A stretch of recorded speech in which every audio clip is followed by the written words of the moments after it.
back to Crafting with Kay. Today we're going to be doing a sublimation video. In the previous video I told you guys that I purchased my first sublimation printer and I'm excited and I want to show you guys what I've learned in one of my projects.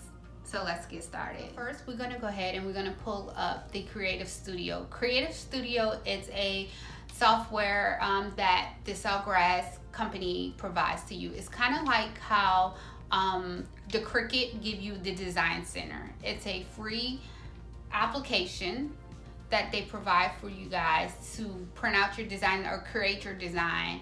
You can also purchase a subscription to the Creative Studio and you can get all these great, designs and all sorts of stuff, backgrounds and stuff like that. Let me go ahead and sign in into my Creative Studio. So first we're going to pull up our product. We're going to be working on a mouse pad for one of my customers.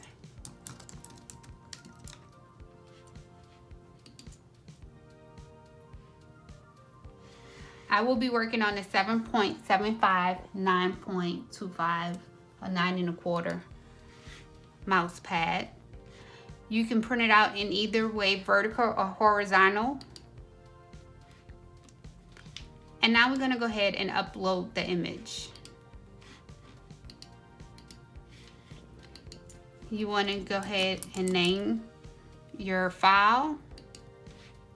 You always want to click I have rights to print this image and upload. Once you upload that, your image is going to go into your images and you just have to locate your image. Here you have where you have your arrows where you can zoom in or zoom out. And I'm going to go ahead and zoom in. And I think I'm going to go ahead and put a border around this picture. So what I did, I'm going to go back. I went into images. You have designs and you have images. Designs is kind of like the free designs that the Creative Studio provides to you. And designs, majority of the designs are something that you have to pay for. So I just give you, so all of these right here are premium designs, which is when you have a subscription. I don't have a subscription for the Creative Studio yet, but they give you all sorts of cool designs that you can just hit print and print it out without doing all the extra designing yourself. It just gives it to you. The great thing about it is, say for instance you want this design and you don't want it purple, it allows you to change the initials, change the colors, but the layout will still be the same. You could change these designs to anything that you like, special custom colors. So that's the great thing about it. So we could try to find, you can kind of like put floral print around it. You could get creative with this part. This application here, the designs, this is where you're gonna really build out your image, where the other design part basically has it all, spelled out for you. You have all of these cute colors and print. So I'm gonna go ahead and choose a nice color. She does like that Tiffany blue color, something like that. We're gonna pull it out to the end of the mat. Now you can see this little border around the mouse. That's the edges where you can bleed, kind of like the Cricut when you have the print Cricut part where you can print an image and you have your bleed. So this is the bleed. So you want to pull it out until it covers the bleed. Here, object, you want to take the object and you want to drop it underneath the photo that you actually want to use. Now, this looks great. I love the colors. However, I really don't like the box. It's so straight edge box. So what I might do is I might put a border. So I'm gonna go to monogram just so I can have a border. I mean, not a border, so I can kind of like put it in one of these. Okay, like I mentioned that I wanted to put a border around the picture so it won't be just so cut out, like something clean and cute. And like I said, she loves the color Tiffany blue. This is like an aqua blue. It's great to enter into spring and summer. So I'm gonna go ahead with this look. I'm loving the border, I'm loving the colors. So next, what you want to do, you want to go ahead and print it out. And you want to include the bleed line, like I mentioned.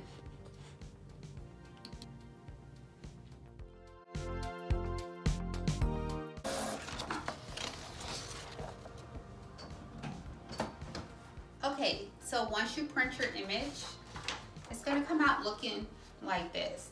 It doesn't look bright and vibrant, but watch when you heat and put heat on it, watch how the colors just come out very vibrant. So what you want to do, you need to have heat resistant tape. I purchased this from Amazon, so you probably can find it at Michael's, Amazon, I guess any place where you buy crafting items from. So what I'm gonna do is, here's my mouse pad. It's a white mouse pad. By the way, guys, I purchased all of my blinks for Sublimations from Conde. That's C-O-N-D-E. I purchased all of my blink items from there, and this will be one of them that I purchased. It comes, of course, it's blank, so everything is white. So you want to take your mouse pad. You want to have a lint roller, and you want to just gently roll your mouse pad to get all of the little fibers or anything off of it. And you want to flip your mouse pad over the image. And you want to make sure you have a little bleed area around it so you won't have any white showing. And you just want to center it. You want to take your heat and tape. And with my mouse pads, I like to tape from one end to the other.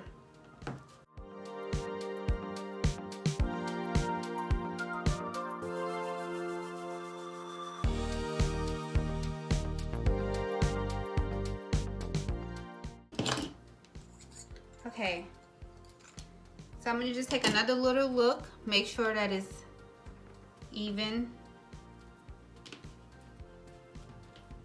on all edges. I have my heat press heated at 400 degrees for 60 seconds. And like I say, it's preset, so you're going to hear it go off. You want to protect your machine, protect your heat press. I actually have this piece of foam that I cut out. I purchased a big roll from Walmart, and I cut it out. And as you can see, I did a lot of projects, and what happens is the color bleeds. And once it bleeds, you don't want it to get on your pad, because if you're doing t-shirts, or if you're doing like with your vinyl Cricut or any other items, you don't want the ink to transfer to your actual items, so like your t-shirt or any other blink that you have that you're going to be putting the heat press on. So this is kind of like helping you protect your press. And I have butcher paper. I have this big roll of butcher paper that I would just rip, cut, and lay it on top. But I also found if you just use regular typing paper, copy paper, it's very easy. It's pre-cut. I take a few sheets, I lay it across underneath, depending on the size of my project. Also, I can go on and on and on about the sublimation. However, a lot of people wonder if I do t-shirts with my sublimation. I can do t-shirts. With sublimation, you have to use a polyester product or polyester coating product, which means there are shirts that they have a liquid polyester solution that people will spray on cotton shirts, and they're able to sublimate on 100% cotton. I, on the other hand, do not do that. You can do a half and half blend shirt, 50% polyester, 50% cotton. That's a whole nother video. We're gonna stick with the MousePad right now, but I was just putting that out there if you were curious about t-shirts. So let's go back into the MousePad. I covered the base of it with 2 pieces of construction, 2 pieces of copy paper. I have my MousePad and my image. I'm gonna flip it with the image on top of my MousePad. And then I'm gonna take 2 more pieces of copy paper and I'm gonna lay it on top. So I have completely sandwiched my design in between copy paper. And then I'm gonna take my Teflon sheet and I'm gonna lay it on top. I'm not sure if you have to use the Teflon sheet, but I'm so used to doing it with the Cricut I've just adapted this process with sublimation. So I'm gonna go ahead and close it and wait. While we're waiting, I just want to mention it is very important. Some people don't use gloves, but it comes out really, really, really hot. I have a mug press that I use that is extremely hot. So when you're working with heat, you want to protect yourself. You don't want to burn yourself. So I have picked up these little gloves from the Dollar Tree. They're $1. It helps protect your hands. And you just want to make sure when it comes out that you have something on to grab it. You want to have a clean surface. I had my little board right there that I don't even know what that's made out of, but I was putting stuff on that and it got all wonky. So I can't even use that anymore. But I'm going to move all this out the way so when it comes out,